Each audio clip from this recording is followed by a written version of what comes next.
నుంచి మనకి సుబ్బారెడ్డి గారు ఉన్నారు. సుబ్బారెడ్డి గారు చెప్పండి, ప్రధానంగా మీ పార్టీ చాలా విమర్శలు చేస్తున్నటువంటి పరిస్థితి, కానీ ఈసారి ఖచ్చితంగా వైసీపీ పార్టీ దిగిపోబోతుంది, కూటమి రాబోతుంది అనే విశ్వాసంతో ముందుకు వెళుతున్నారు. చర్చలకు సంబంధించి బీజేపీ కనుక ఇంతవరకు మిత్రపక్షంగా మీకు లోపాయికర ఒప్పందం ఉన్నటువంటి విమర్శలు ఉన్న మీ పార్టీకి సంబంధించి బీజేపీ కనుక కూటమిలో భాగస్వామ్యం అయితే మీ పాత్ర ఎలా ఉండబోతుంది? ఈసారి ఖచ్చితంగా మీరు అధికారం దిగిపోతున్నారు అనుకుంటున్నారా?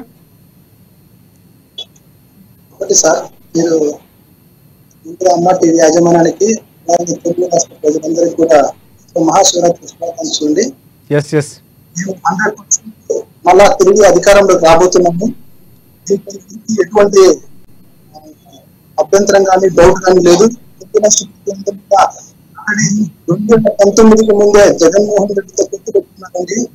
వీళ్ళంటే పోటీ చేసి గెలవని వాళ్ళు, కొడుకుని గెలిపించుకునే వాళ్ళు, ఇతర రాష్ట్రాలకు పోటీ చేయకుండా ఉన్న వాళ్ళు, పక్క రాష్ట్రాలకు పోటీ చేస్తే డిపాజిట్ కూడా రాని వాళ్ళు, ఈ రాష్ట్రంలో కనీసం డిపాజిట్ కూడా కలుపుకుని ఈ రోజు చంద్రబాబు నాయుడు చరిత్ర ఒకసారి మనం గుర్తు చూసుకుంటే 1999 నుంచి 2004 కానీ 2014 కానీ ప్రతిసారి పొత్తు పెట్టుకుంటూ అతని చేతనంతో రాష్ట్ర ప్రజలు మోసం చేయడం తప్ప ఇంకొకటి 100% మేము ఫామ్ చేస్తాము.